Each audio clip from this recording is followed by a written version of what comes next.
আসন্ন বিধানসভা নির্বাচন আমরা যারা গণতন্ত্র প্রেমী মানুষ, সুষ্ঠু গণতন্ত্রে বিশ্বাসী, আমরা মনে করি নির্বাচন গণতন্ত্রের সবথেকে বড় উৎসব।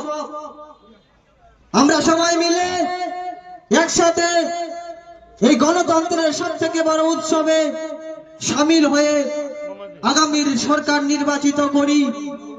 আগামী 5 বছরে আমাদের জন্য কারা নীতি নির্ধারণ করবেন, কারা আমাদের শাসন কার্য পরিচালনা করবেন, সেটাকে ঠিক করি। কিন্তু এবারের নির্বাচন একটু ভিন্ন ধরনের নির্বাচন। বন্ধুগণ, আপনাদের মনে রাখতে হবে, এবারের লড়াই শুধু কোনো সরকার পরিবর্তনের নির্বাচন নয়। এবারের নির্বাচন কোন রাজনৈতিক দলকে ক্ষমতায় বসানো বা ক্ষমতায় থেকে উখড়ে ফেলার নির্বাচন নয়। এবারের নির্বাচন বাংলার আত্মসম্মানের নির্বাচন, বাংলার গৌরবের নির্বাচন, আমাদের বেঁচে থাকার নির্বাচন।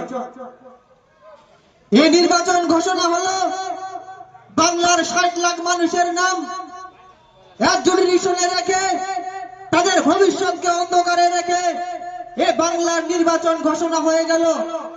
সেই 60 লক্ষ মানুষ নিজের ভোটাধিকারটা প্রয়োগ করতে পারবে কি পারবে না, তারা বারবার ছুটাছুটি করছে, কখনো বিডিও অফিসে, কখনো ডিএম অফিসে, কখনো বিএলএর কাছে, কিন্তু তারা সঠিক এবং নিঃশব্দ জবাব পাচ্ছে না।